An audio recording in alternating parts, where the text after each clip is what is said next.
illa ma'allamtana hakim washrah li sadri wa yassir li amri wahlul 'uqdatam min lisani yafqahu qawli. Yang kami muliakan Bapak Prof selaku pembimbing dan guru kami dalam mata kuliah epistemologi Islam pada semester ini. Kemudian yang kami hormati dan yang kami banggakan kawan-kawan sekalian di ruang PDB semester 3. Inilah pada kesempatan ini kita awal pertemuan kita yaitu Zooming di tempat kita masing-masing. Mudah-mudahan kita lafiat. Tidak memperpanjang mukadimah, pada hari ini saya diamanahkan sebagai moderator pada mata kuliah kita hari ini. Sementara yang menjadi pemakalah atau pemberi materi yang akan sama-sama kita dengarkan adalah Al-Mukarram Bapak Andika. Untuk waktu kami persilakan kepada Bapak Andika mempresentasikan makalah yang sudah dibuat. Terima kasih. Assalamualaikum warahmatullahi wabarakatuh. Baik, Assalamualaikum warahmatullahi wabarakatuh. Yang saya hormati Pak Prof selaku pemangku mata kuliah kita pada hari ini. Kemudian yang saya hormati teman-teman semua kelas PDB. Izin kawan-kawan semua Bapak Ibu, terdengar suara saya? Pak Alekbar? Jelas. Baik, cukup jelas. Terima kasih rekan-rekan semua. Izin saya mempresentasikan ini makalah perdana dalam perkuliahan ini. Judulnya pembagian ilmu menurut filsuf Islam, filsuf Muslim ataupun filosof yang beragama Islam. Jadi setelah saya baca beberapa literatur terkait dengan hal ini, memang banyak sekali ya, bahkan jumlahnya memang banyak, dan ini juga diakui oleh Barat bahwasanya filosof Muslim itu banyak, ataupun cendekiawan Muslim itu banyak. Yang masyhur di sering kita dengar ada namanya Al-Farabi, Al-Kindi, begitu juga Ibnu Sina, Al-Ghazali dan sebagainya macamnya. Namun sesuai dengan RPS di perkuliahan ini saya hanya membahas 3 tokoh saja ataupun 3 filsuf saja. Yaitu yang pertama itu ada yang namanya Ibnu Sina, kemudian Al-Ghazali, kemudian yang selanjutnya nanti saya jelaskan di dalam perkuliahan ini. Yang pertama di pendahuluan perkuliahan, ya di pendahuluan pada makalah ini saya menjelaskan bahwasanya dalam Islam itu sebenarnya tidak ada pemisahan esensial antara ilmu agama dan ilmu umum. Jadi ini sudah pernah kita bahas dalam mata kuliah dikotomi ilmu ya. Kebetulan saya juga menuliskan makalah terkait dengan ini. Artinya tidak ada pemisahan ataupun tidak ada, maksudnya di dalam Islam itu penyaluran ilmu itu lebih baik seperti itu. Jadi di sini dalam penyusunan pedoman ada namanya klasifikasi Islam ataupun keilmuan Islam itu sendiri dibagi dalam kelompok besar meliputi Islam umum, tafsir hadis, akidah dan selanjutnya seperti yang saya tuangkan dalam makalah.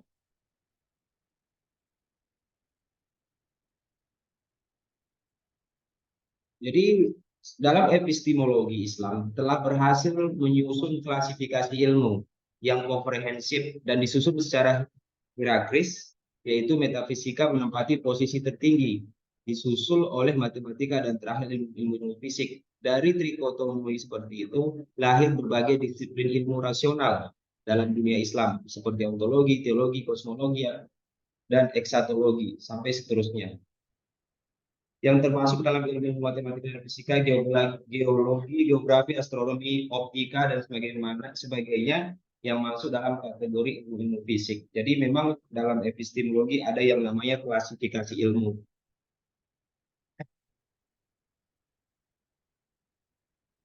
Jadi ini penambahan dari apa yang saya jelaskan di awal tadi, bahwa saya telah diakui bahwa filosof-filosof Islam mempunyai kontribusi yang sangat besar dalam perkembangan keilmuan baik di dunia barat maupun dunia timur. Bahkan ini diakui oleh orang barat juga. Jadi ada beberapa yang saya cantumkan di sini. Dari Timur Tengah itu ada namanya Al-Kindi, Al-Farabi, Ibnu Sina, dan di kawasan Barat juga ada filosof Muslim yaitu Ibnu Bajjah, Ibnu Tufail, Ibnu Rus, dan sejumlah filosof Muslim lainnya. Nah, jadi mereka lah yang memiliki kontribusi dalam perkembangan ilmu pengetahuan seperti itu. Jadi dalam makalah ini saya khususkan membahas ataupun menguraikan pemikiran-pemikiran beberapa filsuf Muslim tentang pembagian ilmu sesuai dengan judul makalah saya. Jadi berfokus pada teori-teori yang digunakan tiga filsuf Muslim itu tadi. Yang pertama itu Ibnu Sina, kemudian Imam Ghazali, dan yang terakhir Mullah Chandra. Jadi dalam bahasan ini fokus kepada tiga tokoh ini sesuai yang tertuang dalam LPS. Baik, sekarang kita masuk ke dalam Ibnu Sina, sosok filosof ataupun cendekiawan ataupun ilmuwan Muslim yang sangat terkenal ya. Bahkan ada film yang membahas tentang Ibnu Sina ini. Saya sudah nonton filmnya, cuman lebih kepada kebarat-baratan ya. Artinya apa ya, sesuatu hal yang ditunjukkan di dalam film itu banyak hal yang menyimpang dari ketimuran. Namun ada nilai positifnya bahwasanya Ibnu Sina ketika masa kejayaannya itu sudah sangat mengenal dunia medis dibandingkan dengan Eropa pada masa itu. Makanya dalam makalah ini saya lebih condong menyatakan bahwasanya Ibnu Sina itu lebih dikenal sebagai seorang filosof, sekaligus dia juga adalah seorang dokter yang apa namanya ya, yang memiliki eh, keilmuan ataupun memiliki pengetahuan dalam hal bidang kesehatan. Jadi dia juga memiliki pengetahuan ensiklopedi dan keilmuan yang luas, seorang maestro dalam gaya menulis dalam keapikan, kesederhanaan, dan kejelasan yang jarang ditemukan dalam buku-buku serupa. Bahkan dalam pengobatan Ibnu Sina ini juga sudah mengenal ya. Waktu itu Eropa masa ketertinggalannya, namun Ibnu Sina dalam dunia medis sudah mengenal yang namanya bius, pengobatan yang memang suatu formula dalam dunia medis yang dipergunakan untuk proses pelakukan pengobatan tanpa menimbulkan rasa sakit. Seperti yang kita tahu berkembang pada masa sekarang ini. Ibnu Sina juga menjadikan seluruh pengetahuan sebagai sejenis abstraksi untuk memahami bentuk suatu yang diketahui. Nah, sekian profil singkat terkait dengan Ibnu Sina. Lebih lengkapnya di situ di makalah ada teorikan.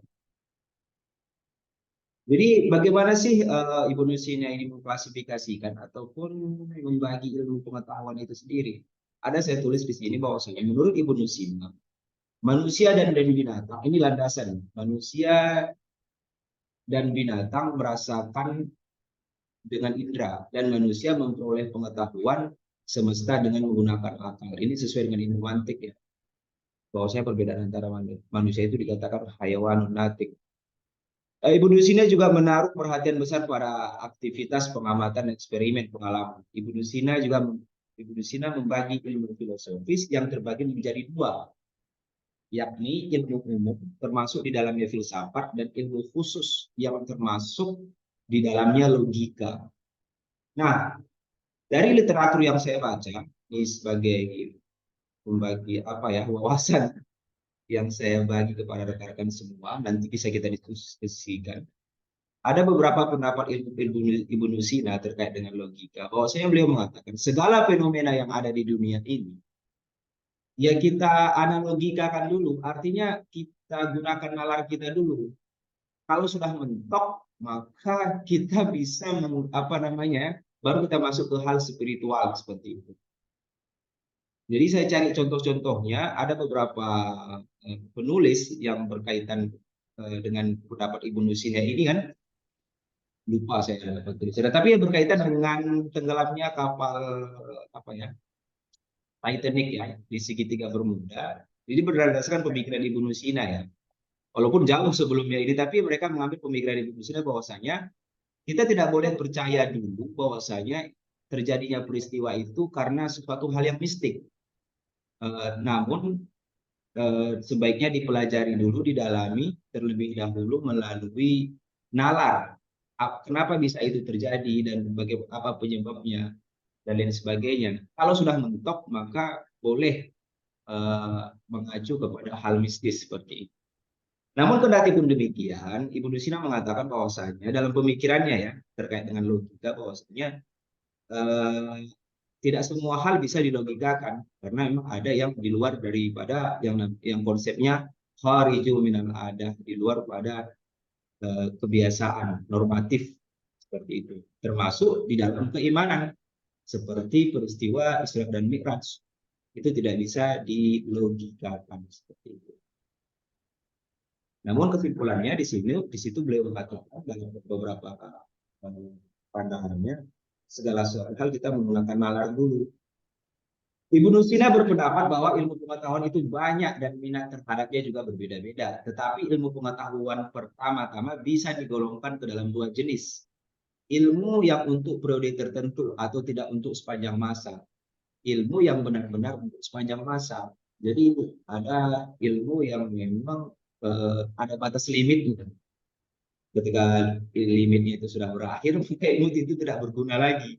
Nah, ada juga yang ilmu yang memang dia fungsinya itu sepanjang masa seperti itu. Dari zaman ke zaman ilmu itu selalu digunakan. Nah, jenis yang kedua ini kemudian bisa disebut dengan ilmu yang filosofis. Ini pendapat daripada Ibnu Sina. Selanjutnya, ilmu-ilmu filosofis terbagi ke dalam dua bagian, yaitu ilmu umum atau ilmu tentang prinsip-prinsip utama yang terdiri dari dua jenis. Ilmu yang pertama, ilmu yang berurusan dengan fakta-fakta eksistensi alam semesta dan apa yang mendahului alam semesta. Kemudian ada ilmu khusus, adalah sebuah organon atau instrumen bagi akal untuk bisa memperoleh yang pertama, yang mana ilmu ini juga disebut dengan logika. Nah, lagi-lagi Ibnu Sina apa namanya ya, mengedepankan selalu rasional logika. Jadi ada banyak sekali cendekiawan dari Barat yang setuju dengan pendapat Ibnu Sina ini. Salah satu contohnya ketika terjadi peristiwa ini yang berkaitan yang selalu disebutkan dengan hal-hal gaib seperti adanya kalau dalam bahasa kita itu orang mengalami gangguan bisa disebut dengan kerasukan ataupun kemasukan yang dipengaruhi oleh hal-hal gaib. Orang Barat itu sebelum mereka membuat kesimpulan bahwasanya itu adalah pengaruh spiritual,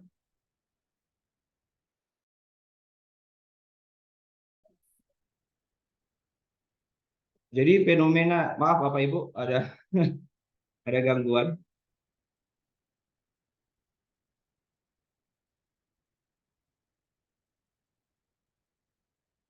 Jadi orang Barat itu saking condongnya pemikirannya dengan Ibnu Sina bahwasanya orang yang kemasukan itu mereka berangkatkan dulu atau mereka bawakan dulu kepada psikiater seperti itu. Barulah nanti dibawakan ke gereja. Jadi lebih kepada mengedepankan logika gitu. Jadi memang kan karena memang pemikiran Ibnu Sina itu mengatakan bahwasanya ya akal sehat pikiran manusia itu adalah anugerah. Makanya di dalam Al-Quran itu ada yang banyak sekali disebutkan afala ta'qilun, afala tatazakkarun dan sebagainya macam. Logika inilah instrumen bagi segala ilmu karena berisi tentang segala cara dan metode yang digunakan akal untuk memperoleh pengetahuan. Ini pendapat daripada Ibnu Sina.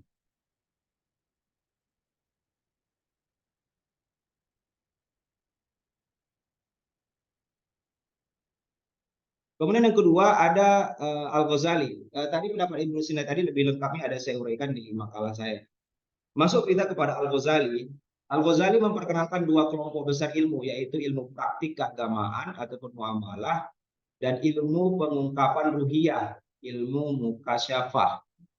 Nah, dalam sebuah tulisan ya ada saya baca kalau dalam pesantren ya sering kita sebut dengan imam ini ya, Imam Al-Ghazali. Imam Al-Ghazali pernah berkata apa ya, lupa saya kata-kata bahasa. Kalau saya tidak salah seperti ini, nanti Pak Azwar bisa koreksi saya. Qul wan nasu kulluhum mautan illa alimun wal alimuna niyamun illa amilun wal amiluna mukhdaruna illa al mukhlisun. Nah, ini pendapat daripada Imam Al-Ghazali ya. Wan nasu kulluhum mautan. Setiap manusia itu mati kata beliau. Atau dianggap mati illa alimun, kecuali orang-orang yang berilmu. Jadi konsep dasarnya adalah sebuah manusia itu nggak ada gunanya, dia dianggap mati, dia nggak mayat hidup ya. Yuk tabar annahu mata fala hayata lahu. Jadi tidak ada kehidupan bagi orang-orang yang tidak berilmu. Karena kalau seseorang itu tidak berilmu, dia tidak bisa ngapa-ngapain. Maka dalam Islam, pendapat yang lebih luas lagi terkait dengan pemikiran Imam Al-Ghazali, kenapa menuntut ilmu itu wajib dalam Islam? Ya, karena ibadah-ibadah yang kita laksanakan, yang kita praktekkan dalam ilmu mukasyafah ini, ya harus dipelajari. Bagaimana kita bisa wudhu, bagaimana kita bisa sholat kalau kita tidak mempelajarinya. Makanya alamul ilmu fardhatun 'ala kulli muslimin wal muslimat. Nah, selanjutnya kata Imam Al-Ghazali, wal alimuna niyamun illal amilun. Dan orang-orang yang berilmu itu, orang-orang yang memiliki ilmu pengetahuan, dia dianggap tidur, dia tetap juga tidak bermanfaat, illa amilun, kecuali orang-orang yang mengamalkan ilmunya. Kemudian yang terakhir Imam Ghazali berkata, wal amiluna mukhdaruna illal mukhlisun. Dan orang-orang yang ilmu dan mengamalkan ilmunya, mereka banyak tertipu illal mukhlisun, kecuali orang-orang yang ikhlas. Ini pemikiran Al-Ghazali terkait dengan ilmu itu. Seseorang itu harus berilmu, memiliki wawasan, kemudian dia mengamalkan ilmunya, dan terakhir dari yang diamalkan itu harus ikhlas seperti itu. Di sini Imam Ghazali mengatakan ilmu muamalah berurusan dengan prasyarat memperoleh ilmu yang kedua. Ilmu mukasyafah merupakan apa yang dibicarakan oleh Nabi secara tersirat dan singkat melalui lambang dan kiasan seperti itu.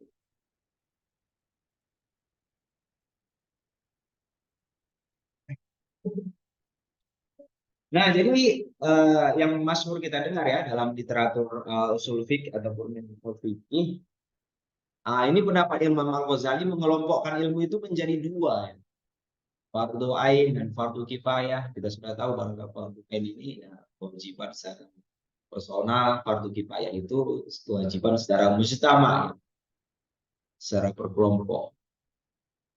Sholat mayit salah satunya, memandikan yang mengurusi mayit, memandikan apa itu, mencolokkan dan menguburkan itu termasuk dari fardu kifayah. Fardu ain menunjukkan ilmu-ilmu terkait dengan perintah dan larangan agama. Fardu kifayah mencakup ilmu-ilmu yang penguasaannya wajib bagi suatu masyarakat muslim, tapi tidak mengikat tiap individu. Jadi ini Imam Ghazali mengelompokkan ilmu itu antara fardu ain dan fardu kifayah. Ilmu fardu kifayah terbagi menjadi dua, yaitu ilmu-ilmu agama syariah yang diambil berkisar tentang wahyu Allah dan sunnah Rasulullah seperti tafsir, hadis, fikih, usul fikih dan lain. Serta ilmu non agama ghairu syariah yang berasal dari hasil penararan akal manusia, pengalaman dan percobaan seperti kedokteran, matematika, ekonomi, astronomi dan lain-lain.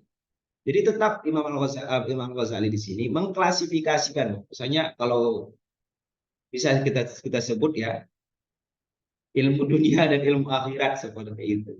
Namun bagaimanapun tetap saja segala ilmu itu ya milik Allah seperti itu. Jadi bisa dikatakan ada namanya ilmu spiritual yang syariah dan ada yang ghairu syariah. Tapi pada beberapa tulisan yang saya baca, semua ilmu itu penting seperti itu terkait dengan apa yang diklasifikasikan oleh Imam Al-Ghazali. Nah, ini yang menarik ya. Menurut Al-Ghazali, semua ilmu pada hakikatnya tidak ada yang tercela. Jadi kan kita kan sering apa ya bertanya-tanya apakah semua ilmu itu bermanfaat ya. Semua itu ilmu pasti bermanfaat walaupun ada satu doa yang lupa saya hadisnya itu dan kawan-kawan bisa mengetahui. Ya Allah, hindarkanlah kami min ilmin la yanfa, gitu. Artinya ilmu yang tidak bermanfaat, maksudnya jauhkanlah kami dari ilmu yang tidak bermanfaat. Saya kurang paham itu maksudnya apa, tapi pada hakikatnya Imam Ghazali berpendapat semua ilmu itu pada hakikatnya tidak ada yang tercela, tetapi tercela tergantung pada manusia. Nah, tergantung manusia ya sebagai pengguna ilmu itu. sama dengan ilmu politik, bagaimana orang yang berpolitik itu seperti itu ya. Jadi sebuah ilmu menjadi mazmumah disebabkan 3 hal. Jadi yang membuat menurut Imam Al-Ghazali ilmu itu menjadi tercela karena faktor 3 hal. Yang pertama itu ilmu-ilmu itu menyebabkan suatu kerusakan baik bagi orang yang mempraktikkan ataupun kepada orang lain seperti sihir. Ya. Kemudian pengetahuan dianggap tercela jika bahaya yang ditimbulkan lebih besar dibandingkan manfaat yang bisa diambil. Ya, jadi ini juga ilmu itu menjadi tercela ataupun tercoreng. Dan yang terakhir, sebuah ilmu dianggap tercela jika pencarian jenis pengetahuan tersebut tidak memberikan peningkatan pengetahuan secara nyata kepada orang yang mempelajarinya ataupun mempraktekkan. Di dalam epistemologi ini pendapat daripada Imam Al-Ghazali.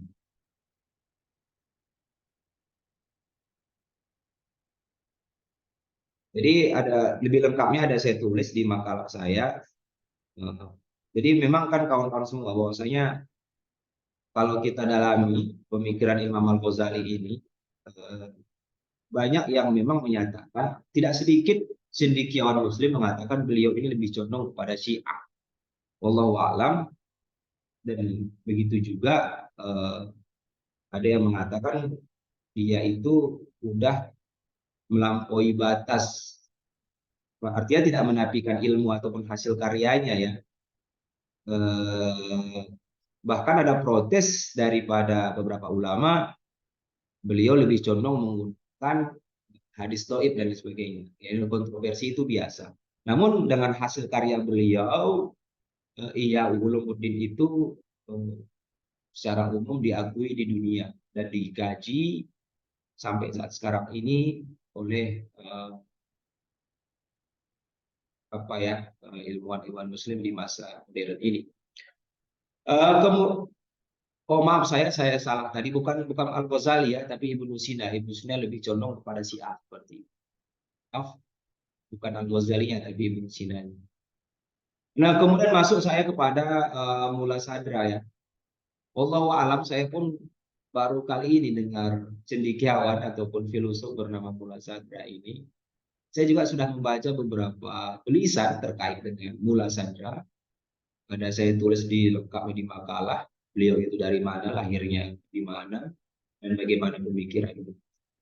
Di PPT ini saya uraikan bahwasanya yang berkaitan hanya dengan pemikiran Mula Sadra yang memang lebih dikenal dan lebih populer dengan sebutan Al-Hikmah Al-Muta'aliyah, adalah jenis-jenis hikmah ataupun falsafah yang dilandasi oleh fondasi metafisika yang murni yang diperoleh melalui intuisi intelektual dan diformulasikan secara rasional dengan menggunakan argumen-argumen rasional.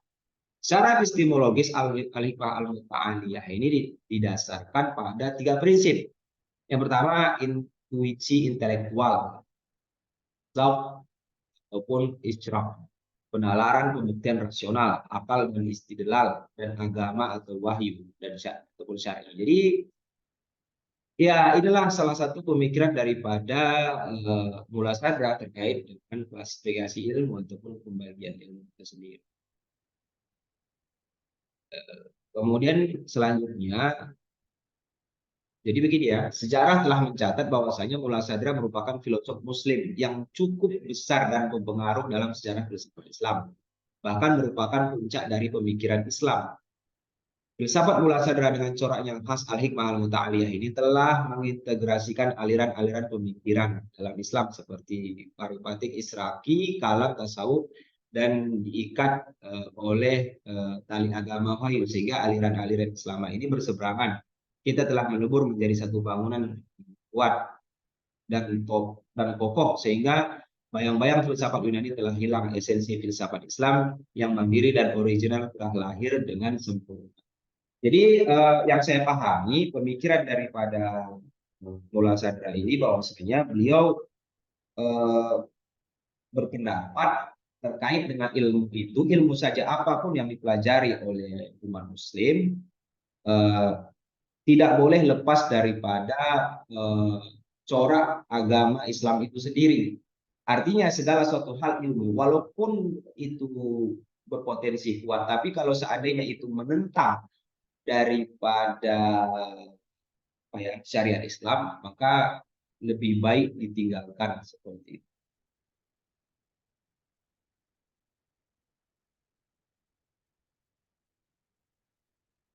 Artinya beliau berpendapat keras eh, terkait apa yang beliau pikirkan sih daripada filsuf Mula Sadra ini. Nah, berdasarkan pemikirannya itu banyak titik perselisihan antara paripetik dan iluminasi, antara filsafat dan irfan, atau antara filsafat dan kalam melakukan penyelesaian.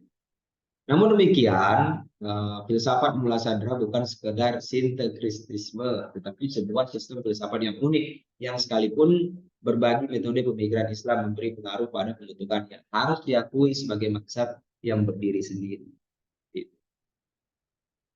Nah, jadi ada sebuah tulisan berdasarkan filsafat pemikiran daripada Mula Sadra ini lebih kepada mengenal esensi ilmu pengetahuan itu sendiri. Contohnya seperti ini ya, kalau kita menelaah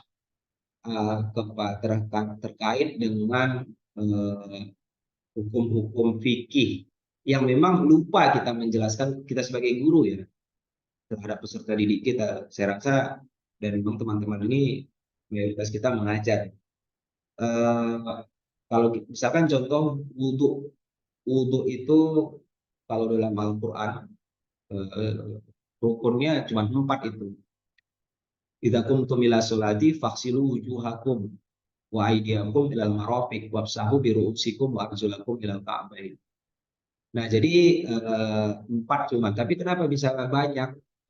Ternyata di literasi hadis lain ada namanya kita dalam melaksanakan ibadah itu harus menggunakan niat. Niat ditaruh menjadi rukun. Kemudian dari tatanan yang disampaikan dalam Al-Quran itu tidak boleh, harus berurutan, maka yang masuk tertib seperti itu. Jadi ketika menjelaskan ilmu itu menurut Mula Sadra harus secara universal seperti itu. Sehingga ini salah satu contoh ya yang saya dapat dari orang yang menulis biografi dari Mula Sadra ini, hasil pemikiran itu.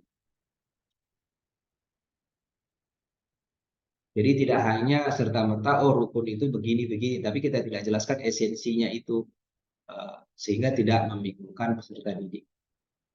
Jadi teman-teman semua, ini yang bisa saya jelaskan terkait dengan makalah saya ini dari 3 tokoh filosof ini. Lebih jelasnya ada di makalah yang saya tulis, pembagian-pembagian ilmu pengetahuan. Semoga bisa bermanfaat dan mohon masukan dan sarannya saya kembalikan kepada moderator. Silakan Pak Yatman.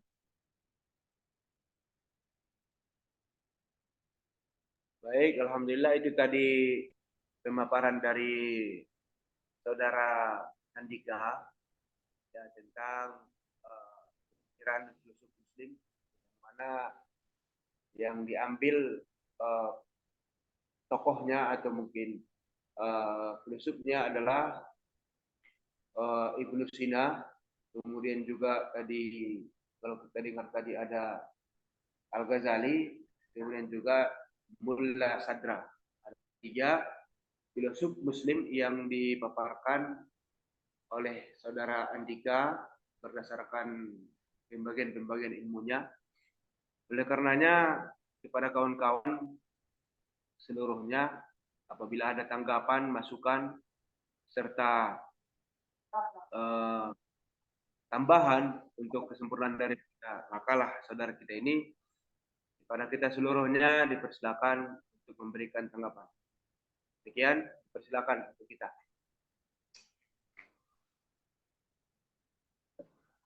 Silakan Bapak Ibu, Pak Burhanuddin Kaloko. Assalamualaikum warahmatullahi wabarakatuh. Waalaikumsalam warahmatullahi wabarakatuh. Yang kita muliakan Prof yang sudah berhadir di perkuliahan kita di pagi hari ini. Banggakan teman-teman yang juga bergabung di perkuliahan pagi ini. Saya teringat di saat kuliah di Medan pada saat itu, kalau saya tidak salah, di daerah Padang Bulan ya, Pak Andika, ada nama Rumah Sakit Ibnu Sina. Eh, Ibnu Sina adalah, sepengetahuan kita bersama, beliau adalah ahli di bidang kesehatan. Nah, cuman sampai saat ini pun di dunia yang super canggih, masih ada orang-orang yang menggunakan media katakanlah dukun lah ya, dukun yang memang dengan keyakinan mereka, eh, mereka lebih percaya kepada ilmu medis. Sementara kita ketahui bersama, Islam itu sudah jaya di masa dulu di dunia kesehatan. Nah, tapi hingga saat ini perdukunan seperti daerah saya itu hampir berimbang. Kenapa saya katakan hampir berimbang? Bahkan contoh kecil saja, di saat ada seseorang sakit perut, dia bawakan dulu ke dukun. Dia belum sepenuhnya percaya kepada dunia medis. Nah, menurut Pak Andika, fenomena yang terjadi pada saat ini kelihatannya kembali ke zaman dulu, seperti yang Pak Andika sampaikan tadi. Dahulu itu mereka percaya kepada yang perdukunan tersebut. Padahal kita sudah ketahui bersama, Islam sudah memunculkan seorang tokoh medis kesehatan, sudah secara gamblang menjelaskan bahwasanya medis itu adalah salah satu jalur yang memang logis. Sementara di dunia perdukunan kita lihat sajalah, mungkin Pak Andika berdekatan dengan daerah saya, Singkil. Di saat kita pergi ke dukun itu di luar nalar gitu, namun sembuh. Menurut Pak Andika dari kajian epistemologi Islam itu, apakah masih layak gitu di dunia secanggih ini yang dulunya, ya saya geser sedikit, yang dulunya kita ke tanah suci saja, cerita opung-opung saya dulu itu, mereka berangkat itu kalau sudah berangkat nggak usah diingat lagi karena pulangnya sampai kemarin 6 bulan, komunikasi tidak ada. Sekarang kita dengan teknologi bisa 8 jam kita sampai ke tanah suci.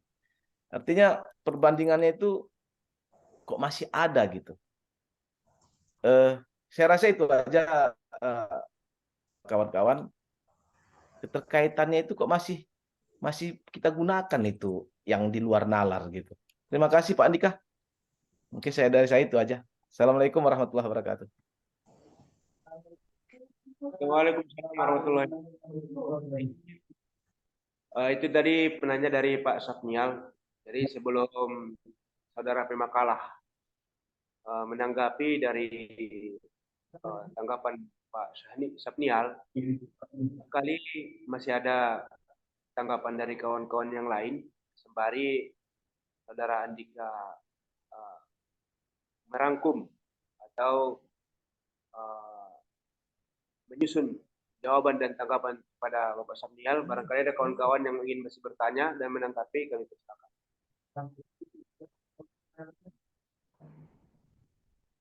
Silakan Bapak Ibu, Bu Vina, Bu Arinibi.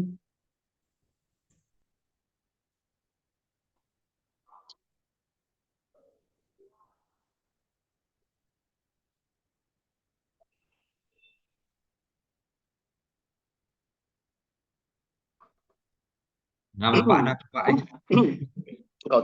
Kalau tak ada saya satu. Silakan. Ya, terima kasih moderator. Saya Azwar Ramnur dari Aceh Singkil. Cuma mau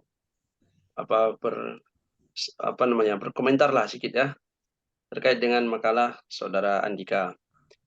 Pertama, Izin Bapak Profesor, guru kita bersama, beserta rekan-rekan. Pertama sekali, kalau menurut saya ini makalahnya sudah lumayan bagus karena ini adalah tampil perdana di mata kuliah kita ini. Kemudian yang kedua, kalau saya perhatikan ini nggak mesti yang saya sampaikan ini diikuti. Cuman ada beberapa sistematik perlu mungkin kita sepakati supaya pada makalah selanjutnya kita punya punya pegangan bagaimana sebetulnya yang kita harapkan dalam penulisan sebuah makalah.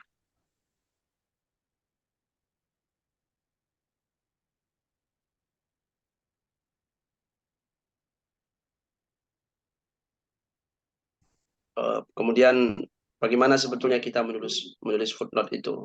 Ini mungkin nanti perlu dijelaskan oleh saudara pemakalah. Apakah memang ini sudah standar yang ingin digunakan atau memang boleh memilih standar apa. Sehingga nanti ketika kita menulis sebuah disertasi, tidak terlalu banyak yang menjadi pikiran kita yang terjadi kesalahan, semakin kecil kesalahannya gitu.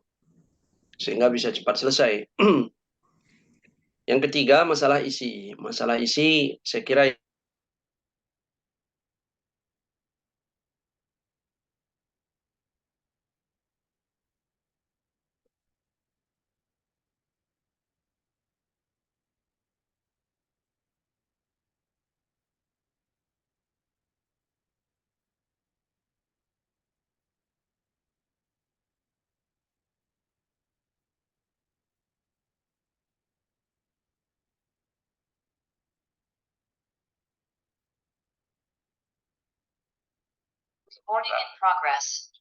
kemudian ada juga ya Ulumuddin. Memang tadi ada sedikit dibahas.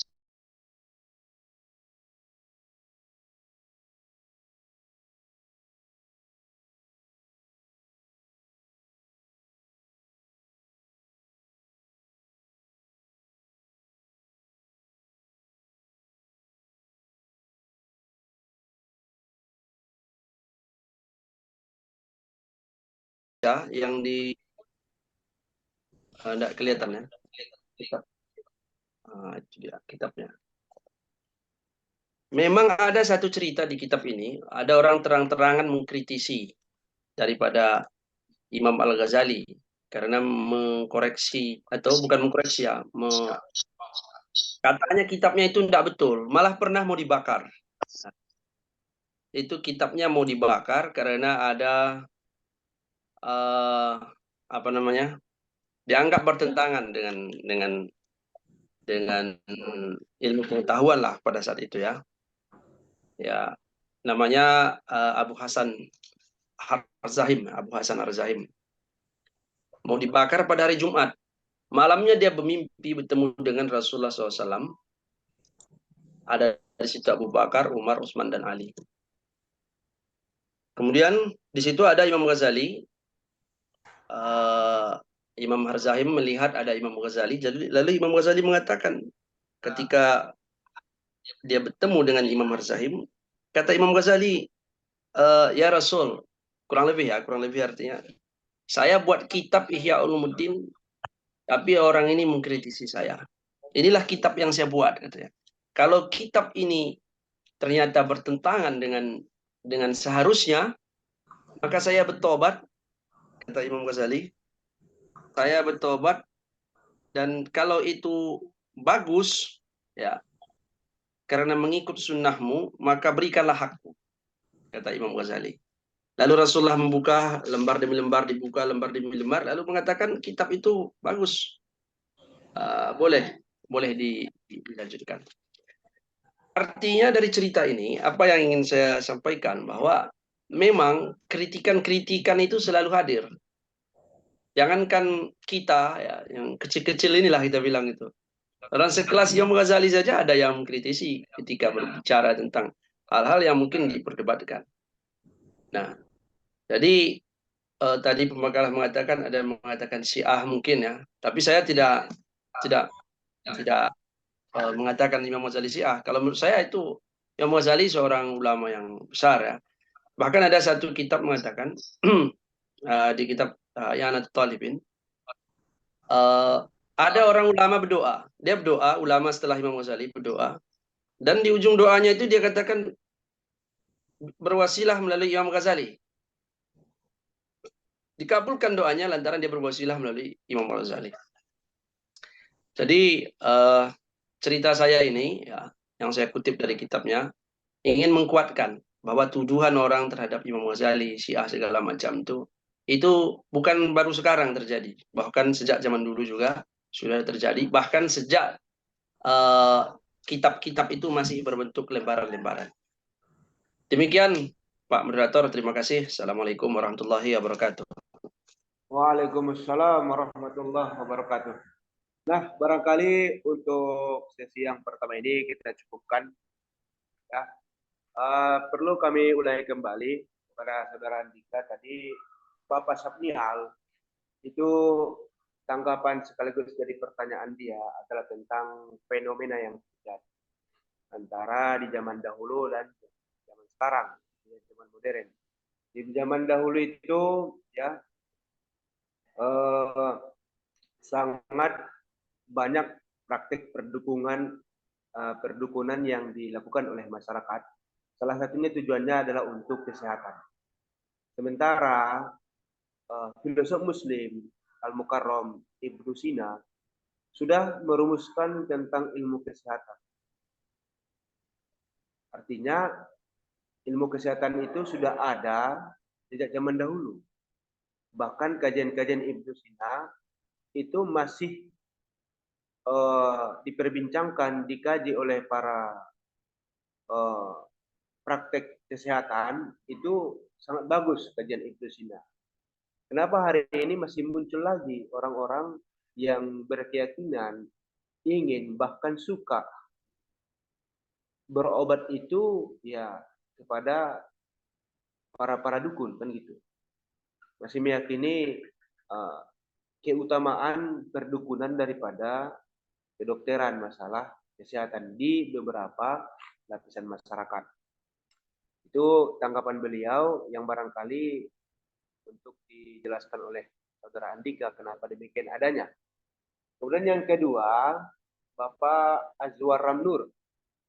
Tadi beliau bertanya sekaligus menguatkan bagaimana sesungguhnya standarisasi tulisan footnote untuk memudahkan kita dalam hal penulisan disertasi. Itu barangkali ya pertanyaan beliau. Yang kedua adalah anggapan orang terhadap Imam Al-Ghazali itu Syiah. Ternyata sudah sejak zaman dahulu bahwasanya itu anggapannya ada. Artinya ya itu bukan suatu hal yang sangat mengganggu bagi kita yang sedang belajar tentang filosof Muslim tentang kebenaran daripada ilmu Imam Al-Ghazali. Kalau anggapan buruk itu sesungguhnya sudah ada sejak zaman dulu sampai sekarang. Itu saja Pak Andika, mohon untuk ditanggapi. Terima kasih.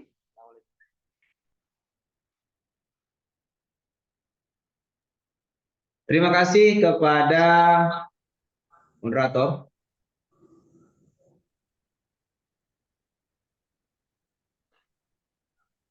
Sangat menarik ya.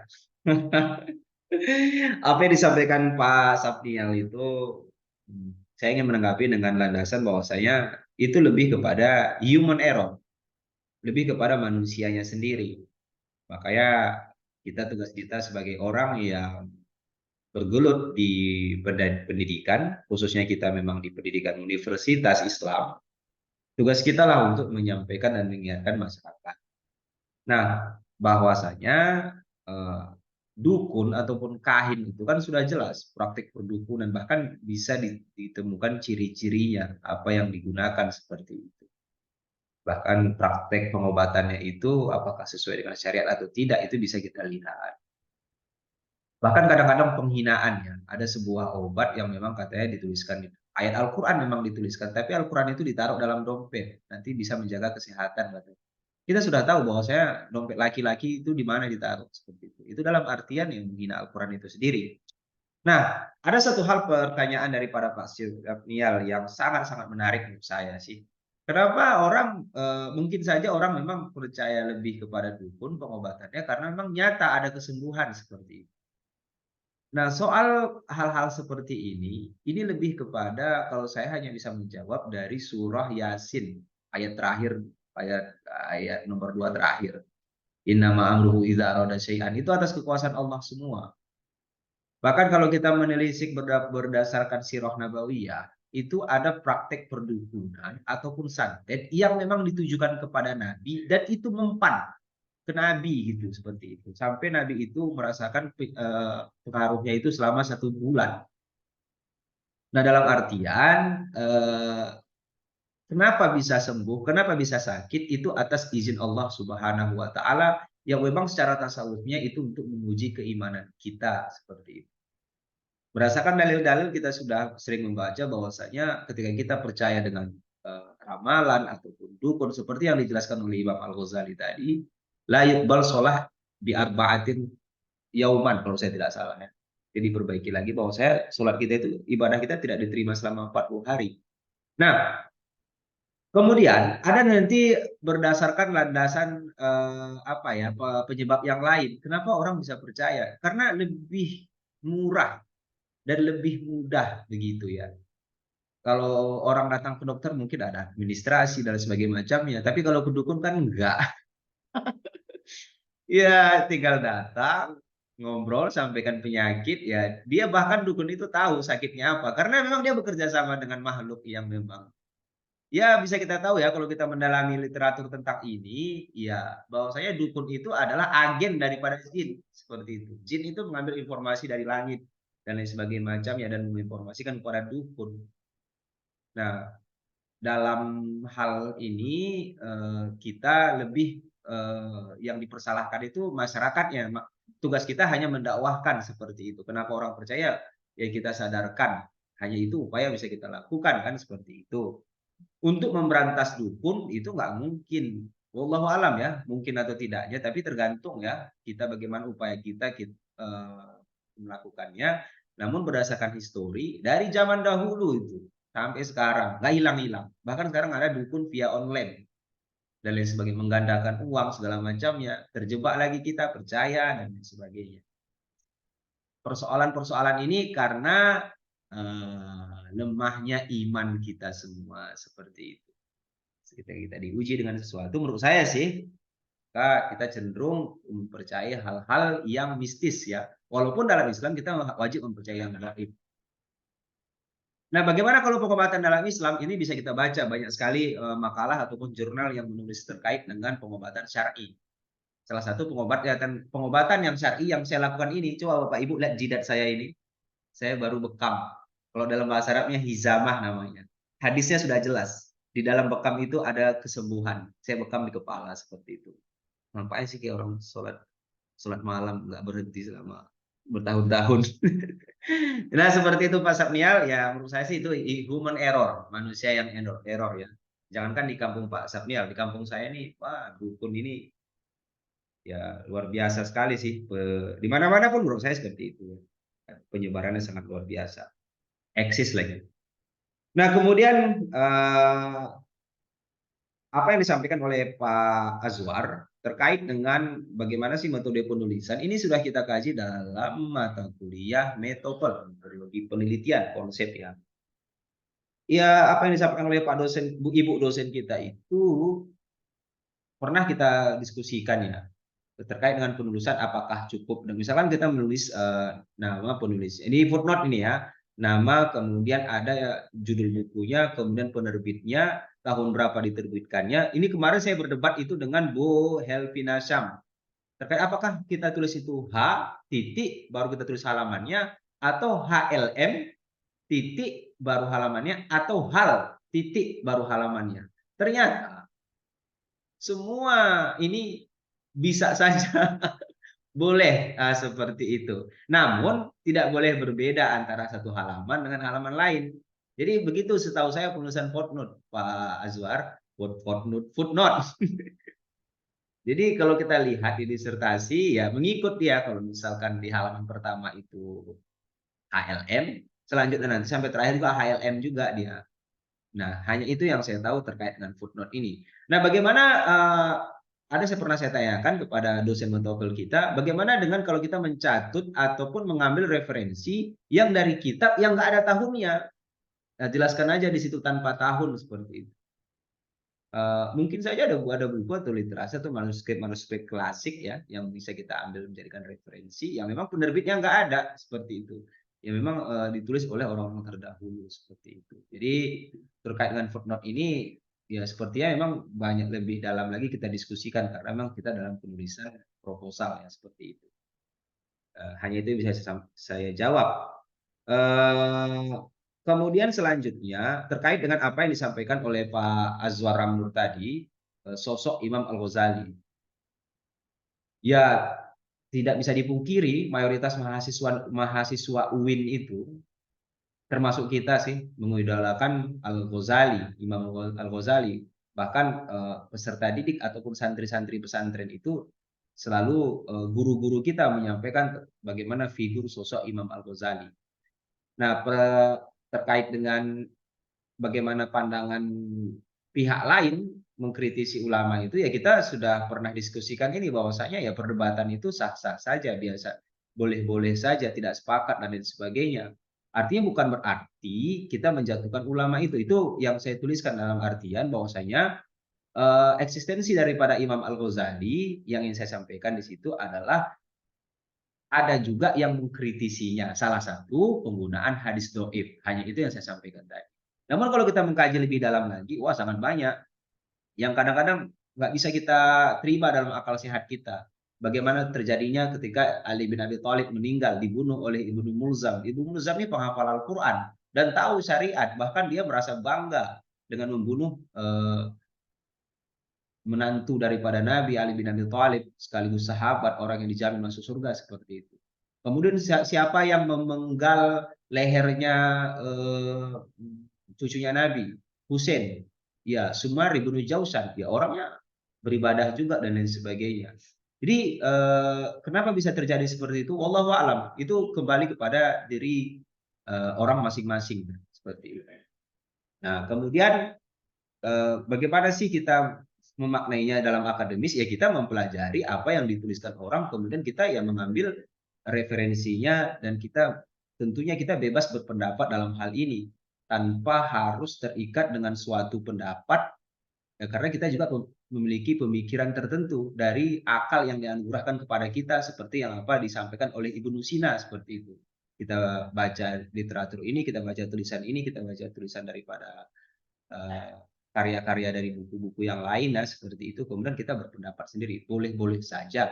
Nah, namun ketika kita mengeluarkan pendapat dari apa yang kita karyakan itu, dari apa yang kita tulis ya kita harus siap ketika dikritik. Nah, inilah dunia akademis namanya seperti itu. Jadi menurut saya apa yang disampaikan Pak Azwar tadi itu ya benar. Artinya ya beliau menyatakan bahwasanya terjadi perdebatan dan segala macamnya, tapi maksud saya menyampaikan dalam makalah saya ini sebagaimanapun yang hasil karya dengan mulianya pandangan para pendidik serta didik Islam itu sosok Imam Al-Ghazali, tapi ada yang mengkritisi daripada pemikirannya seperti itu. Nah, jadi kawan-kawan semua, apa yang saya tuliskan ini hanya sebagian sedikit ya, bahkan tidak secara menyeluruh bagaimana ilmu itu dibagi. Namun secara pengalaman kita menjalani pendidikan dari terkhusus kepada kawan-kawan yang kuliahnya di sarjana pendidikan dari S1, S2 sampai kita S3 ini, kita selalu berargumentasi dengan pembagian ini dengan kalimat ilmu agama, ilmu umum atau ilmu agama, pelajaran umum, pelajaran agama, atau ilmu dunia, ilmu akhirat seperti itu. Nah, namun lebih jelasnya lagi kan kita sudah mempelajari ini dari mata kuliah Wahdatul Ulum yang memang berhubungan dengan dikotomi ilmu itu sendiri. Itu saja yang bisa saya jelaskan, Pak Moderator.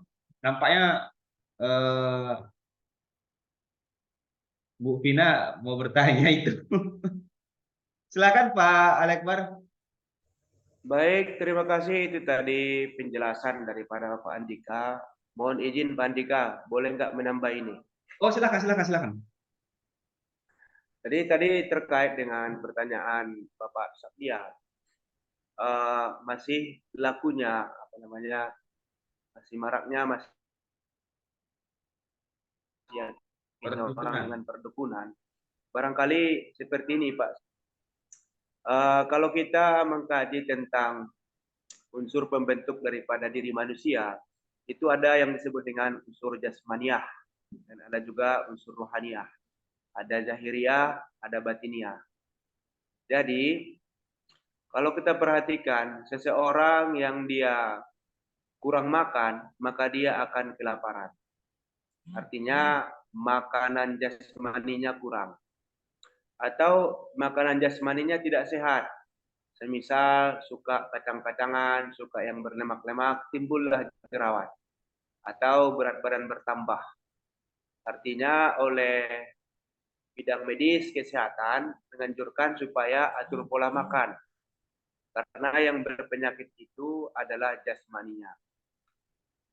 Nah, kalau yang dia berpenyakit adalah ruhaniahnya, berarti bidang medis tidak memiliki bidang seperti itu lebih spesifik. Artinya yang membidangi rohani ini adalah mereka yang lebih memperdalam mengenai ilmu metafisika. Barangkali kalau kita sebut dengan yang di white magic ya, golongan syekh gitu kan, golongan khalifah, golongan mursyid gitu ya. Atau mungkin yang black magic, apa namanya? Black magic atau mungkin perdukunan. Jadi oleh dukun atau mungkin oleh syekh yang memandang seseorang yang datang berobat kepadanya, dia memandang yang sakit itu bukan jasmaninya, karena orangnya sehat juga. Akan tetapi yang sakit itu adalah ruhaninya. Kenapa sakit ruhaninya? Barangkali orangnya adalah kurang berzikir kepada Tuhan. Artinya makanan ruhaninya, makanan kalbunya tidak cukup. Sehingga timbul gelisah, galau. Atau misalnya kacau. Atau ya selalu emosi. Merasa benar. Ya merasa disudutkan. Itu adalah ciri-ciri orang yang kurang makan diberikan rohaninya. Atau misalnya orang yang berpenyakit. Misalnya orang yang lumpuh. Misalnya ya Pak Samnia. Ini kita bawa logika-logika aja Pak Samnial. Barangkali kalau salah ya mohon diluruskan juga. Biasanya yang menanya biasanya sudah tahu jawabannya seperti Pak Samnial barangkali ya. Nah, barangkali misalnya orang yang lumpuh gitu ya. Dia sehat bugar kok tiba-tiba lumpuh. Ternyata bukan lewat medis apa namanya penyakitnya. Ternyata di tubuhnya itu ada yang kotor. Semisal adalah darahnya atau mungkin kotor di bagian kakinya, persendian kakinya. Nah, di tempat-tempat yang kotor ini sangat disukai oleh misalnya bangsa jin. Mereka bersemayam di situ.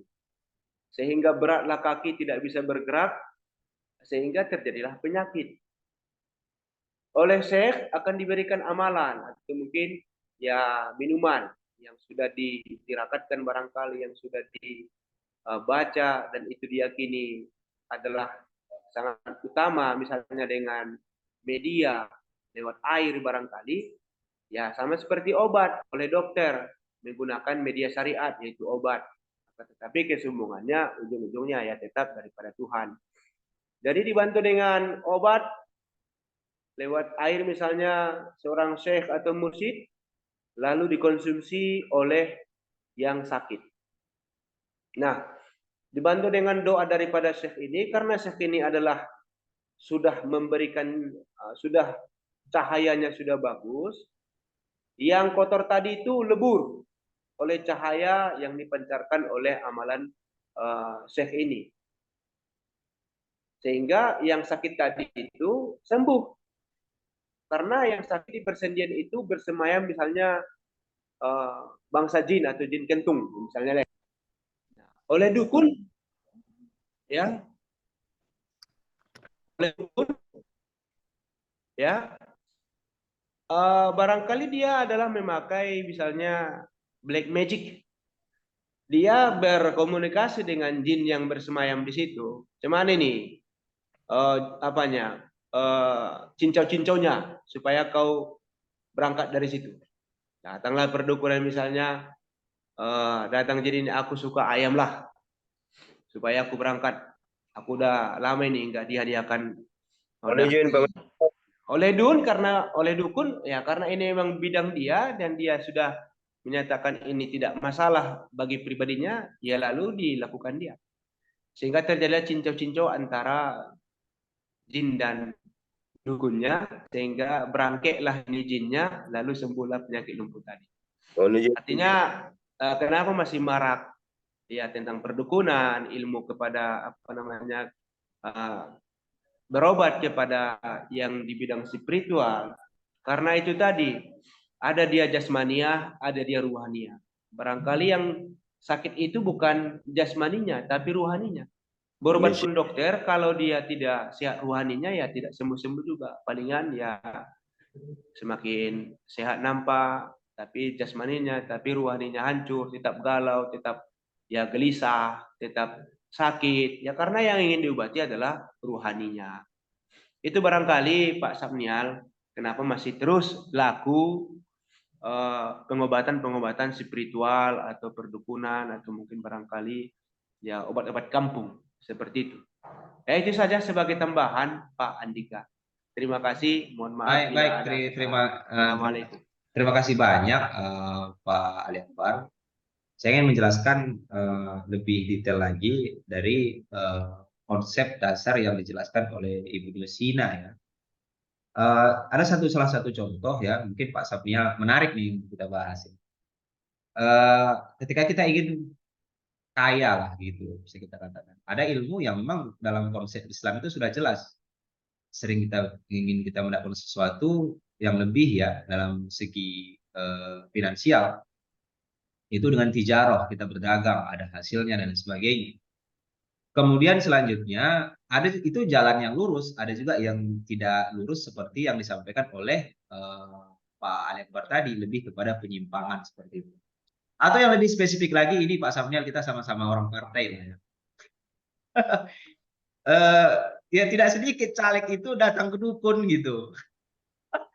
Dengan motif mempengaruhi. Ya kalau logikanya begini ya, kita caleg, kita memperkenalkan diri kita menyampaikan visi misi kita dan sebagai macamnya kan, kita tunjukkan integritas kita kepada masyarakat dan lain sebagainya. Itu hal-hal yang lurus dan sah-sah, sehat secara logika politik ya. Tapi ada juga yang memang pakai yang lain dengan gitu, memanfaatkan black magic yang seperti yang dijelaskan oleh Pak Ali Akbar tadi itu, dengan motif mempengaruhi masyarakat untuk agar tertarik kepada kita sehingga kita itu dicoblos. Ya kenapa bisa terjadi dan kenapa bisa itu juga berhasil? Wallahu alam, itu atas takdir Allah. Nah, kendati pun kita berjalan di jalan yang lurus, kita berusaha, kita ini, kita itu, namun ada nanti yang namanya konsepnya itu kata Ibnu Sina, dzalika fadlullahi yu'ti man yasha. Artinya kita punya rekan nih, sama-sama kita punya usaha, sama usaha kita, sama teori ataupun praktek yang kita laksanakan, tapi kita tidak berhasil, namun dia berhasil. Jadi kita condong lagi kepada satu pemikiran bahwasanya ya dzalika fadlullahi yu'ti man yasha. Ya artinya itulah fadilah yang bisa diberikan Allah kepada dia dan pantas untuk dia dan belum pantas untuk kita, seperti itu. Ini dan dasar daripada pemikiran Ibnu Sina. Jadi ini penjelasan singkat yang bisa saya sampaikan. Saya kembalikan kepada Pak Moderator. Silakan Pak Ali Akbar. Baik. Pak Moderator. Sangat banyak. Silakan Pak Saripudin, katanya mau menyampaikan pendapat. Iya. Ya. Baik, kami persilakan kepada Pak Saripudin sebelum kita Saya tidak muncul kepada Bapak Prof. Terima kasih, dipersilakan Pak Saripudin. ya, jadi saya sedikit saja Pak Moderator sekaligus pemakalah ya. Dari judul makalah Saudara Andika, tidak mengkoreksi, cuma saya mengajak berpikir bersama lah ya. Dari judulnya ini yang kami baca lah,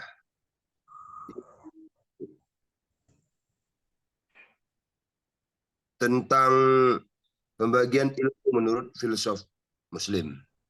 Nah, isinya ada Ibnu Sina, ada Syekh Imam Al-Ghazali juga, eh, apa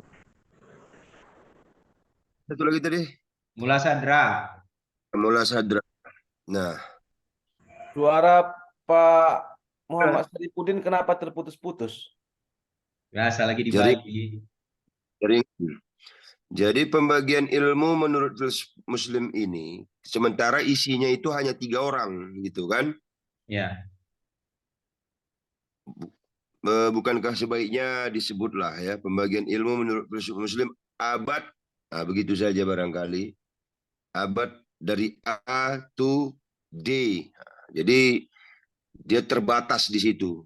Tapi kalau ini terlalu, karena filsuf Muslim bukan mereka saja yang bertiga itu, begitu. Ya. Terima kasih, moderator, juga pemakalah. Mohon maaf juga kalau ada salah. Itu pertanyaannya tadi. Terima kasih. Assalamualaikum warahmatullahi wabarakatuh. Baik, terima kasih. Luar biasa apa yang disampaikan oleh Pak Sarifudin. Saya izin Pak Moderator, saya tanggapi terus ya. Ya, saya sih maunya begitu gitu, karena banyak sekali filosof Muslim seperti yang saya sebutkan tadi itu, ada Al-Farabi, ada Al-Kindi, dan lain-lain sebagainya. Tapi berdasarkan RPS kita, di situ hanya 3 tokoh ini. Jadi saya mengikuti itu. Gitu. Padahal kalau kita bahas pendapat-pendapat apa yang lain, itu sangat luas sekali ya. Namun ada masukan di makalah ini dijelaskan abad keberapa dan masanya kapan gitu.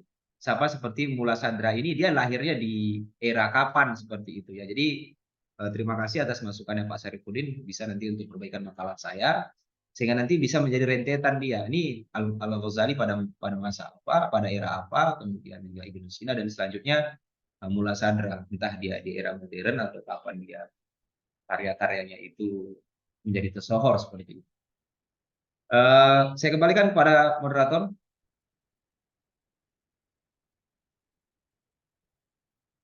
Audionya Pak Ali, belum Pak Ali, audionya masih di mute. Alhamdulillah kita sudah sampai di pukul 11.27. Ya, perkuliahan pemaparan materi sudah dijelaskan oleh Pak Andika, pertanyaan dari kawan-kawan sudah ditanggapi. Oleh karenanya kita berharap pada Bapak Prof untuk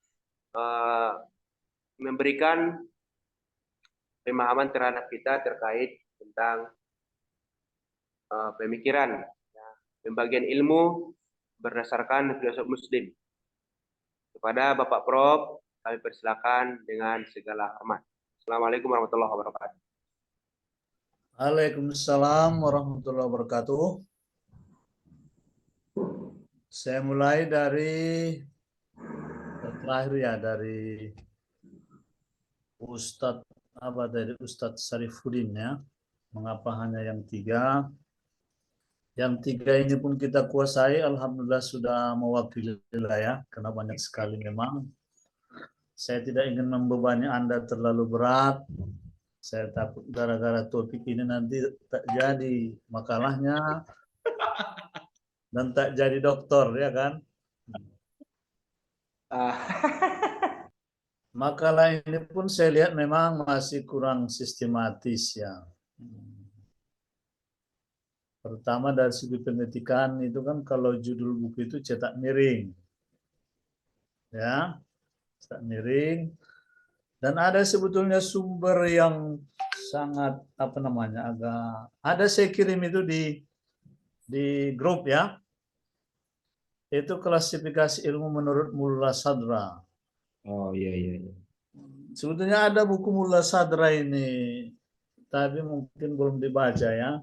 Oh, Hikmah Muta'ali ya. Nah, Oh ya, kan nah, Bro Hasan Bakti.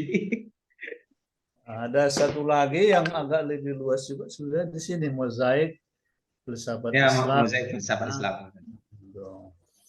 Di sini sebetulnya udah agak rinci itu pembagian itu ya. Memang rujukannya ada beberapa yang sama juga dengan rujukan pemakalah itu, tapi mungkin perlu penekanan-penekanan lah ya.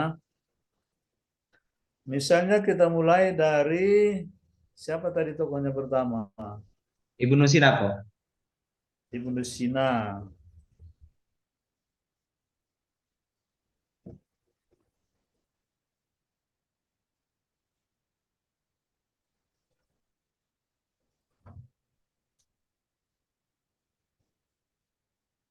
Jadi di buku ini sebenarnya mulai dari Al-Farabi ada, tapi kita mulai aja Ibnu Sina. Ibnu Sina itu membagi ilmu itu kepada 6 bagian. Satu kosmologi, ilmu tentang alam, kosmos, metafisika, ilmu tentang di luar fisika yang gaib, ilmu jiwa. Ya, jadi keahlian Ibnu Sina itu terutama dalam ilmu jiwa ini. Teori dia dengan indera batin. Pemikiran mengenai ilmu jiwa ini, Kitabun Nafs, dia tulis buku, kemudian menginspirasi lahirnya psikologi modern. Kemudian ada fisika, ada logika, dan ada wahyu. Jadi wahyu itu diambil, dijadikan sebagai salah satu bidang ilmu. Kemudian Imam Al-Ghazali, masih di bukunya kalau mau dilihat nanti, ada ilmu fardu ain.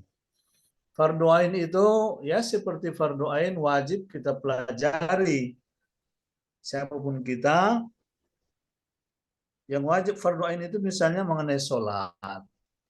Itu harus kita pelajari. Puasa, zakat, haji.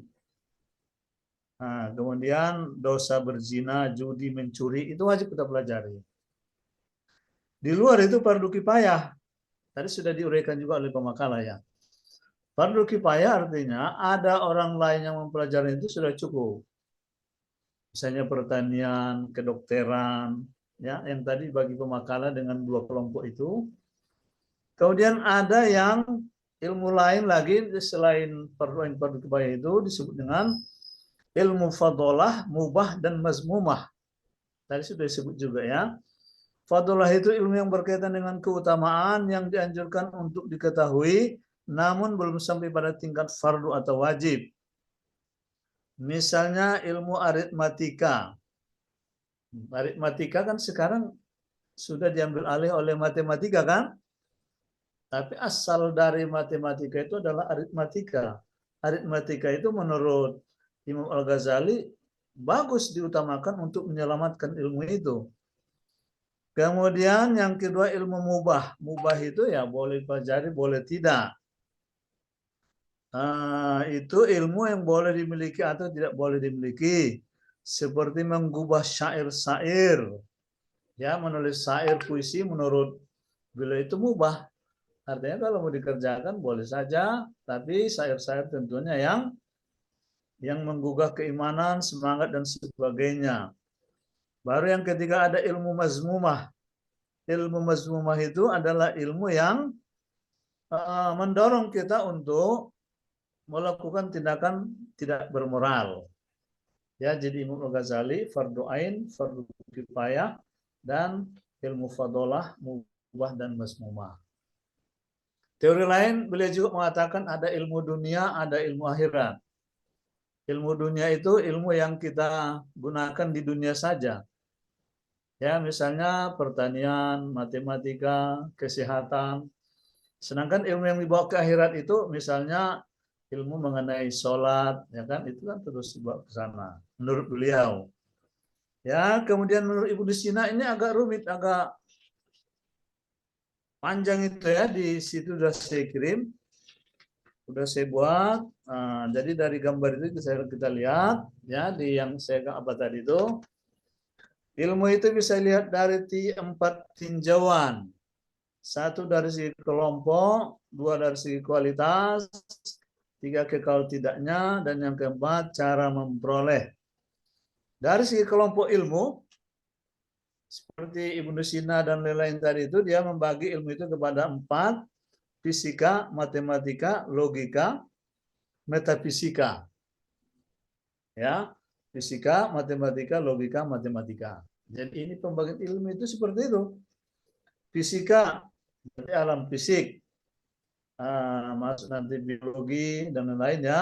Metafisika di luar fisik. Logika, ilmu yang merangkai ilmu-ilmu itu. Matematika, ilmu tentang angka-angka. Jadi awal dari ilmu itu logika. Kemudian dari segi kualitas, menurut Mullah Sadar terbagi dua, akli dan syar'i. Jadi ilmu itu ada pendekatan akal, ada pendekatan syar'i. Ya, kemudian kekal atau tidaknya menurut beliau ilmu itu terbagi dua, ilmu dunia, ilmu akhirat. Jadi kedekatan dengan Imam Al-Ghazali. Ilmu dunia itu terbagi tiga, akwal, amal, afkar. Akwal itu terbagi dua, umum dan khusus. Umum itu terbagi tiga, isim, fi'il, huruf. Khusus, musik, sastra, logika. Amal ada hissi, ilmu menulis, muamalah, dan akhlak. Kemudian afkar ada hudud atau definisi, burhan, argumentasi, matematika, kimia, biologi, dan kedokteran. Nah itu dari segi kekal tidaknya. Cara memperolehnya menurut dia, cara memperoleh ilmu itu ada dua, husuli dan huduri.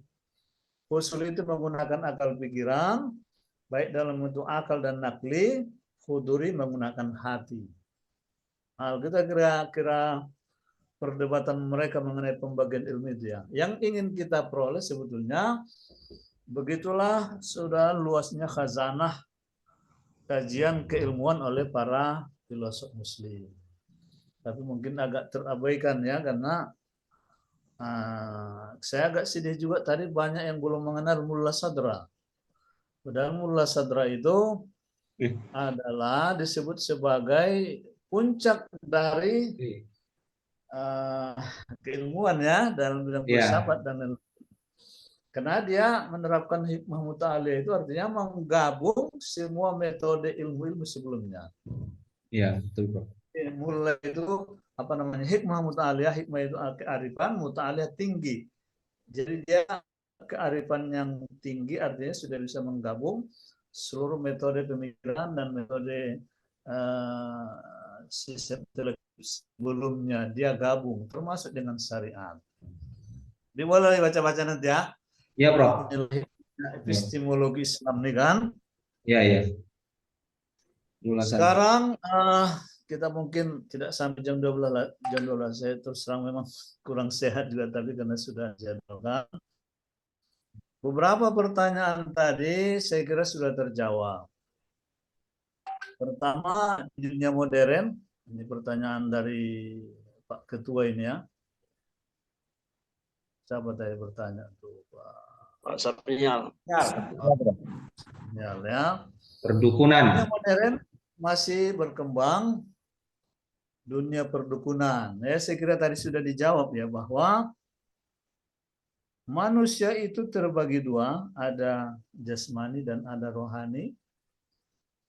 Jadi masing-masing ini metode pengobatannya kan berbeda. Iya kan? Metode pengobatan jasmani berbeda dengan metode pengobatan rohani. Metode pengobatan jasmani itu ialah medis. Kalau medis itu pendekatannya ya nggak ada kaitan dengan Tuhan, kan gitu kan?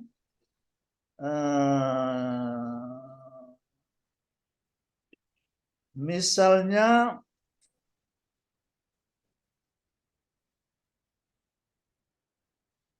mungkin Anda pernah membaca sumpah Hippocrates. Pernah? Belum, Bro.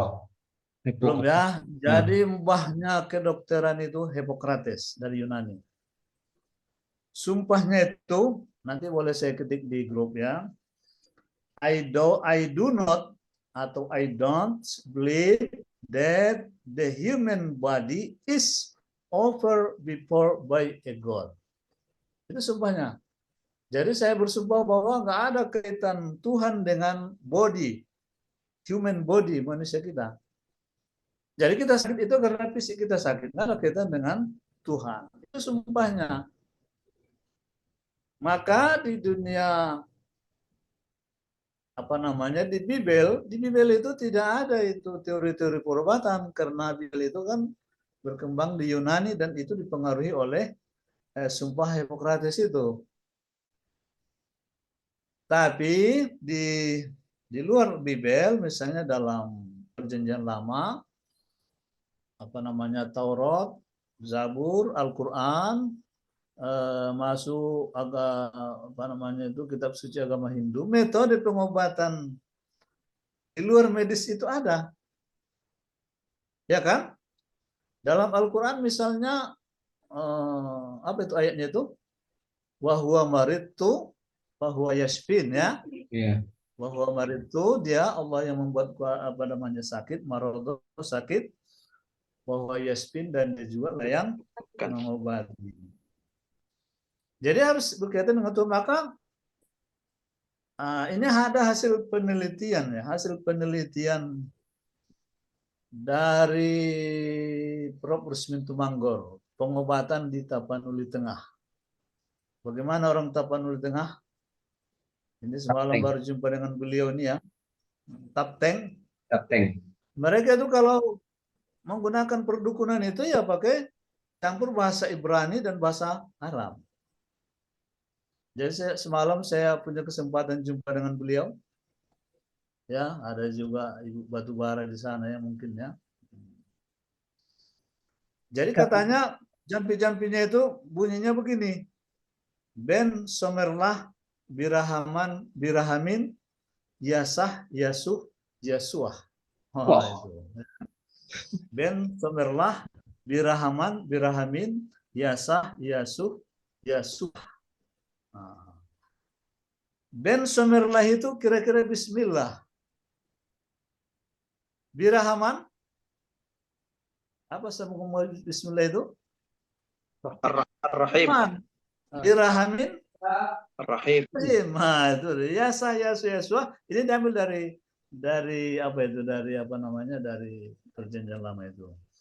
Yasah yasuh ya suah. Yasah itu to peace, ya, tenanglah. Yasuh to elite, ya, dan yasuah outgoing, inilah penyakit.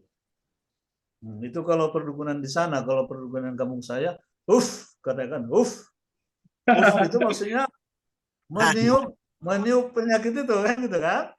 Kalau Tapanuli itu yasah yasuh yasuah, itu pengaruh dari, itu diambil dari bahasa Ibrani. Yasah itu artinya to peace, yasuh artinya how to lead, yasuah artinya pigilah, kan gitu kan. Pigilah itulah kalau bahasa kampung saya itu katakan sambil ditiupnya itu Jadi artinya begini. Saya lihat nih banyak yang aktivis perdukunan, saya lihat di grup ini kan. Nah, ada kan? Jadi epistemologi Islam itu kita tidak hanya percaya pada ilmu-ilmu yang rasional, ya, tapi luar rasional juga kita harus percaya. Ya, betul. Kenapa? Karena itu memang bagian dari fisik kita.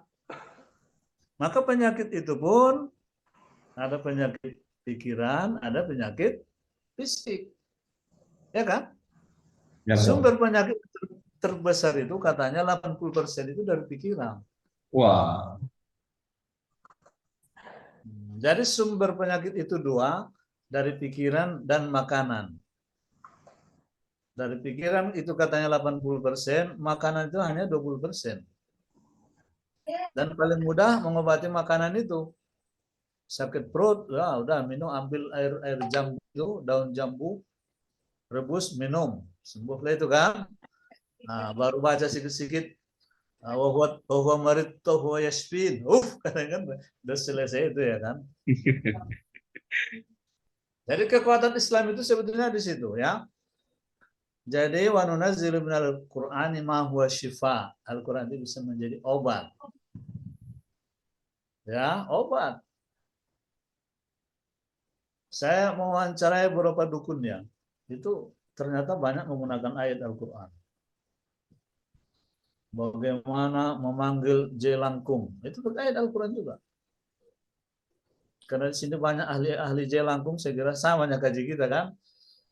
Baca ya ayuhan nafsul mutmainnah irji ila rabbika radiyatan mardiyah pada kuli fi ibadi wa kuli jannati. Baru baca lagi hai jelang kung jelang seh, datang tak diundang pula kemudian ada seterusnya kan. Datang itu kan. Jadi Al-Quran itu semuanya ada di situ. Jadi kembali ke sini, begitulah luasnya ilmu dalam Islam. Kita jangan hanya terpaku pada fisika, ada metafisika, ada matematika, ada psikologi tadi, kejiwaan. Itu semua ilmu itu boleh dipelajari. Cuman statusnya aja ada fardu ain, ada fardu kifayah. Karena sudah ada yang mendalami perdukunan di grup ini Pak Ali Akbar Siregar, kita udah fardu kifayah aja. Sudah beliau selesaikan tugas fardu ain kita kan? Kira begitu. Tapi dibantu juga oleh Pak Azwar, nggak masalah, ya kan? Ibu-ibu juga ahli itu nggak masalah itu, ya kan? Nah, itulah luasnya. Saya kira itu. Kemudian apalagi pertanyaan tadi, saya belum sempat merekam karena sambil demamnya sebetulnya ya. Atau ada pertanyaan, silakan. Terkait dengan Imam Al-Ghazali tadi, Prof, ada yang tidak banyak yang menentang karya-karyanya seperti itu. Karena hadis doif itu tadi. Gimana katanya? Itu Pak Azwar tadi itu. Gimana katanya? Apa kau bilang? Gimana Pak Azwar? Ya, izin Prof. Ya, Jadi ya. tadi kalau saya ikuti tadi pemakalah, ada disampaikan bahwa Imam Al-Ghazali itu ada yang menuduh Syiah gitu kan. Ya. Jadi saya menyampaikan di kitab Ihya Ulumuddin yang saya pegang tadi, Ya. dari dulu pun sudah ada gitu, maksud saya Prof. Sudah ada yang menentang beliau, bahkan ada yang pernah mau membakar kitab daripada Imam Al-Ghazali Ihya Ulumuddin itu pada hari Jumat. Ya. Maksud Ya. saya itu fenomena bahwa memang jangankan sekarang gitu. Ya, kalau kita menulis sesuatu atau berkarya itu pasti ada, mungkin barangkali ada apa namanya, ada yang sebaliknya gitu, Prof. Ya, ya. Jadi Jadi sesuai dengan teori antropologi ya, nanti ada makalah untuk di PDPI ya, ada makalah antropologi itu. Ada teori namanya binary opposition. Binary opposition tulisannya. Jadi menurut teori ini memang selalu ada saling bertentangan itu. Pro kontra ada dari dulu sampai sekarang. Ya. Maka muncul ungkapan ada Abu Jahal, ada Nabi Muhammad, gitu kan? Iya. Ada baik, ada buruk, ada siang, ada malam. Itu selalu ada, dan ada kebencian, ada kesukaan, ya kan? Maka di antara cinta dan benci itu kan tipis saja sebetulnya bedanya itu, ya kan? Itu kuncinya di hati. Hati, jangan nggak bisa makan pel itu, hatinya lah yang diperbaiki. Jadi tidak bisa lagi si Hipokrates tadi itu. Jadi mengapa dia dituduh Syiah itu? Pertama memang dia filosof masa awal itu semuanya itu keturunan Iran, keturunan Persia. Kecuali Al-Kindi. Hanya Al-Kindinya itu yang keturunan Arab. Ya.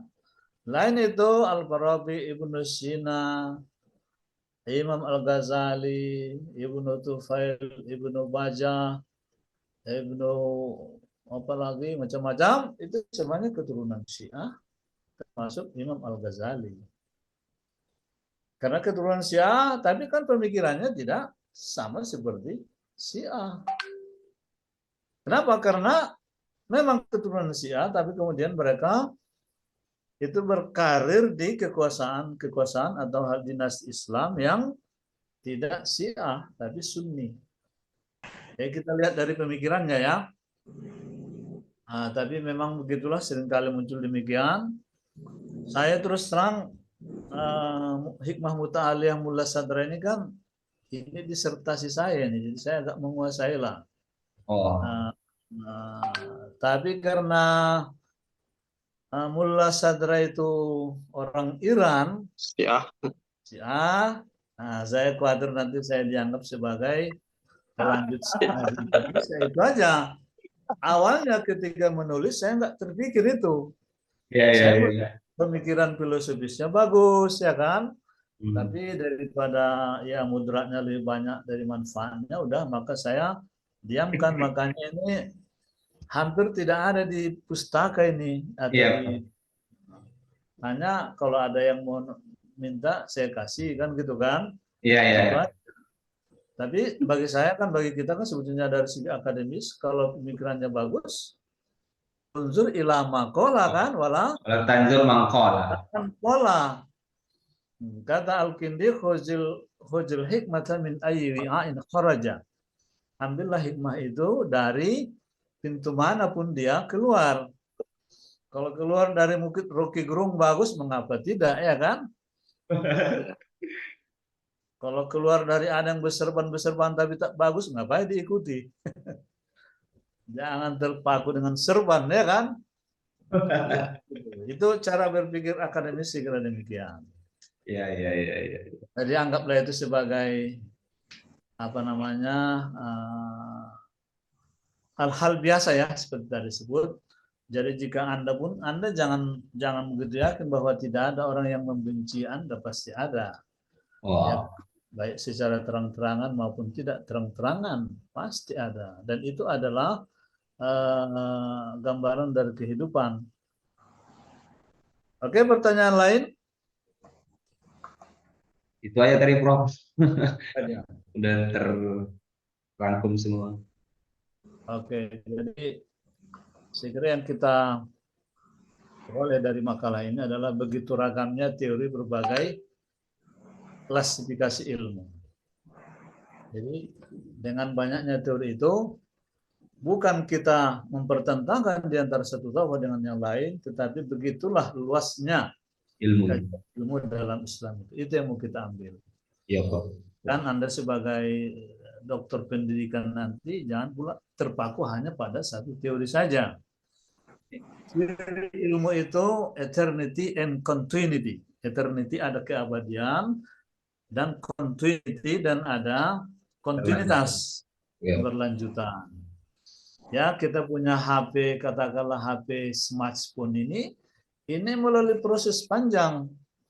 Ini disebut smartphone, kalaupun harganya murah, mohon maaf saya kasih tunjuk.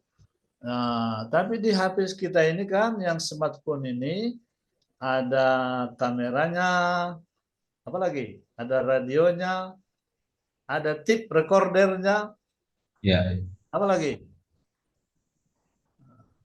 Terakhir ada senternya, ya kan? Senter pun ada di situ. Sudah berapa alat tergabung di situ? Itu melalui sebuah proses. Ya, jadi jangan menganggap ini bid'ah, ini haram ini kan gitu kan? Nah, kalau sudah menyangkut muamalah itu, prinsipnya adalah nilai yang penting, bagaimana bentuknya, aplikasinya itu disesuaikan dengan si kondom, situasi, kondisi, dan domisili. Iya. Masuklah metode pembelajaran. Ya, hikmah dari COVID itu kan kita terbiasa dengan Zoom. Kita bisa belajar mengikuti kalaupun wajah kita nggak nampak. Jadi wajah yang nggak nampak itu setan lah, itu saya kira itu ya. Malu dia menampakkannya karena sedang tidak pakai baju dia kan gitu kan. Tapi foto terakhir nanti kita tampakkanlah, tunjukkanlah wajahmu, ya kan? Saya tunjukkan ujung kupiahnya kan, berarti saya masih hidup kan gitu. Baiklah, saya kira demikian. Terakhir di foto Baik, Prof. untuk laporan ke dunia maya. Kalau bisa yang ada nama-namanya itu. Kawan-kawan, buka apa ya? Pak saya nggak pakai baju Dan itu. wajahmu. Nah, Pak Saprina sudah muncul itu ya kan? Dari Prof nyetir Prof. Oke, makanya ya oke. Maklum. Sudah? 1, 2, 3. Oke, Bro. Ya.